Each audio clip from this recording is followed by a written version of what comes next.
Hello, people. Welcome back to a new lesson. There are some very important grammar lessons you need to know before you try to form correct sentences. I have seen that many of you make mistakes in these areas. You might have known them or you know them in theory, but in real life conversations, you make silly mistakes. So, make sure to note them down. Ngasigi lesson sidi yamna maruoiba lesson niko. Noigi sentence mayam form tawbada, construct tawbada ina sum ubada. Sigi areas da yamna lanba silly mistakes mayam amako. Mistake macha mayam sum thengneba. Aduna ngasigi lesson si noi hana khangamagazu theory da khangagazu practical da watle. Aduna phajana si isalaga jot them down ko. Notebook ta 3% slave English grammar da. You know it very well. There are 3 persons. Aina fo annoy the name tau haraga di no in first person, second person, third person adum harakanya. Aduga first person na karino, second person na karino, no adum phajana harakani. Theory di noi phajan khangeba. Adubu practical oina conversation tawrakanda noigi sentence da hekta lalakpa aina sum uibako. Aduna ngasi sentence aina sembani munne yangsillo aduga ibiyaba kaya isilo ko. First person da koina I we hena laiko. I we I am I oragadi am si laktra. I are habiade I is habiade natra. Adagi we oragana we si plural niko. Aduna we are hain laktra. Sida we is habiade natraga we am habiade.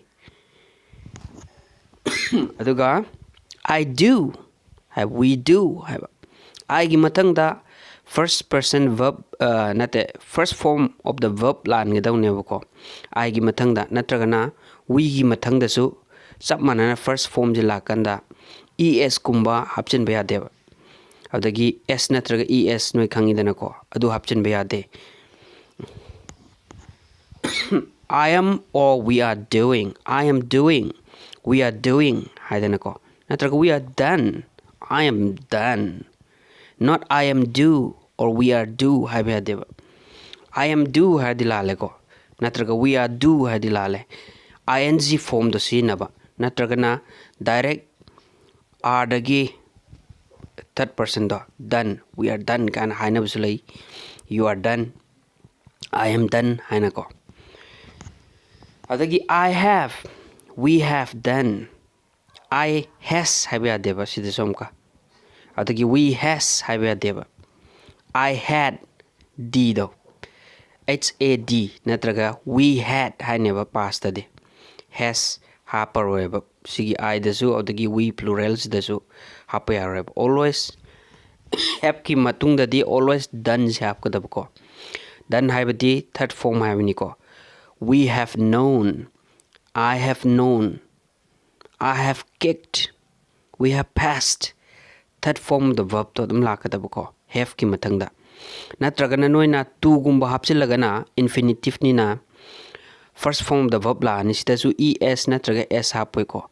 I have to do. You have to do. Haibado. Aduka weyadeko. Aduga tu gi matangda koina b amuka hapsilagadi. First form of the verb to ohelaga ing oigadaba. First form of the verb to the ing oigadaba ko. We have to be going. I have to be going. Kangi ko. B gi matang dadi first form of the verb plus ing.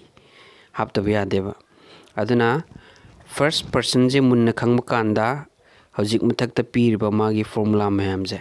Sidagi suhen batai me amam ju lerangani laibidi ko aina plap mention tawba ngamdamnina sina basic oiba khwaidagi maru waraba foundation hai tare si khangdaba sunga yadeba natraga di I doesn't do kana I does not do haibiya deba kaigino hai matamda asagi aina s natraga es hap kono first form of the verb tagi and hai gidro I do we doesn't know I doesn't know I doesn't do Natrag I knows, we knows, sumaina haiba yadeba s natraga es hapa yade hapagadi langani aduna adumasu munna yengshilo munna khangjilo yam maru oiba potni noigi sentence construction tawba kanda sigi mayam je theory ga khangba yade practical oina ithoga example pira iraga aina nandagi tawramis di laledana aduna sigi area ji ai si hapa yade si hapkadabani haibna singba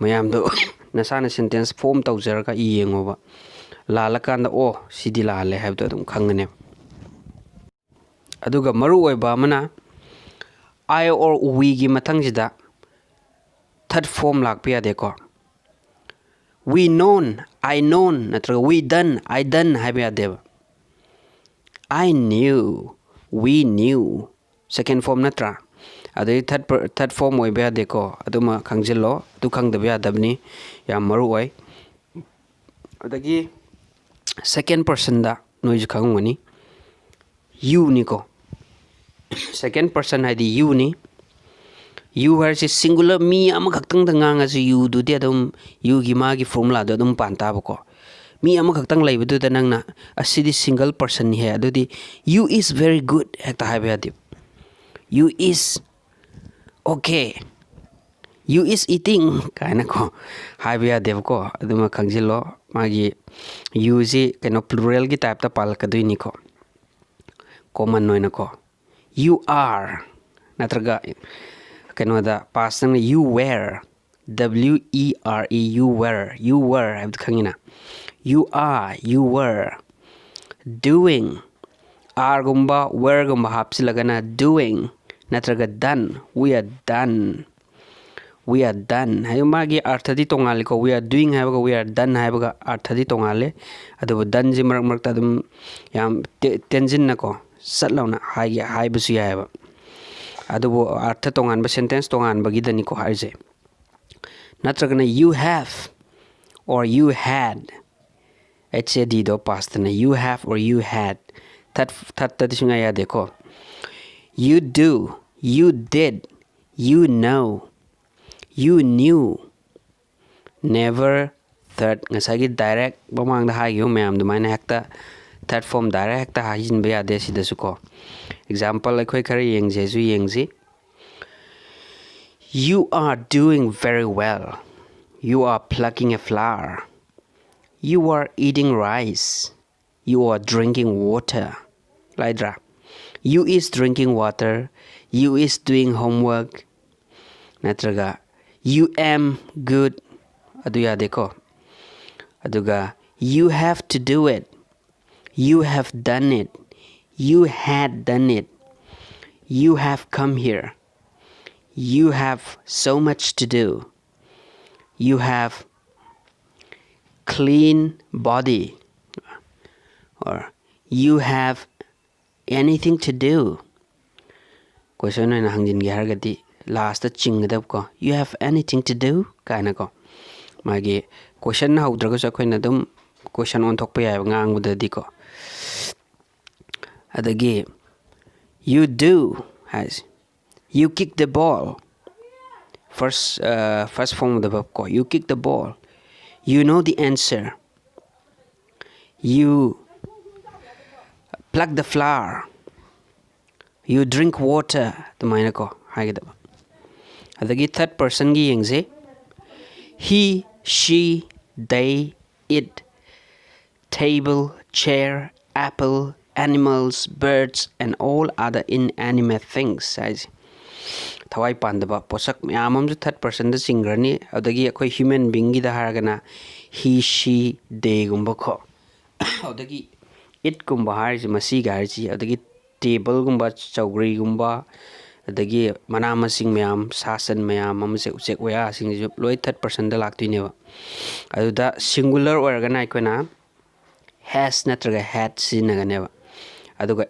is sinaganeba are or ko singular orgade adagi first form of the verb plus s or es sinaganeba example on have that she has done natraga she does she doesn't know she does the work she kicks a ball adagi is hapagana isagi ing form in have to she is doing adagi to hapagna she has to do, she has to kick, she has to cry, she has to go to Kaching, she has to go to Imphal, she has to do her homework ko natraga she had to do it, she had to go, she had to pluck adumana haning ba hai yare past na ko had hapsila ko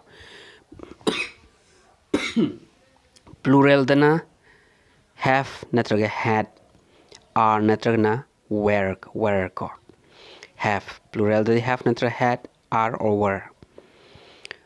Adagi no s or es, s natra es hape ade plural dadi aduma khong ko rule do ate ate myam da pi rule du ka ate general oina di loi chap manheba. They have to do, example ko plural ki example, they had to do, they are doing, they were doing, they have to go to Kaching, they had to do the work, they are doing, they are plucking a flower, they were plucking a flower, they were eating, they were dancing, they are kicking, they do, they does have a deco.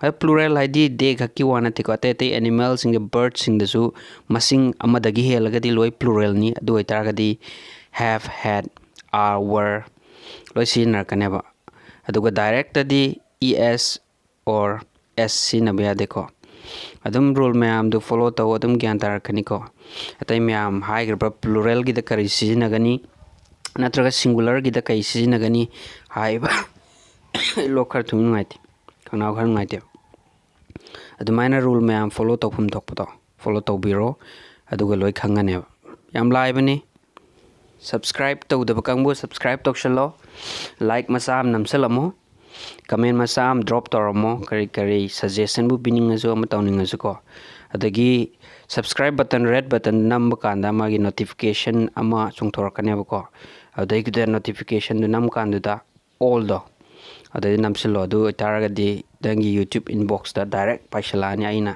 video ma hack thagat pako adum thagat paka adum paishalani adagi lesson du tambare subscribe tawba haitabagi subscribe tawda mi sum yam lairangmani ko aduna ni aina harisi red button du da taklaw nammo aduga notification bell am yekpado oda kit nammo adai all nammo adum yarni ko thank you.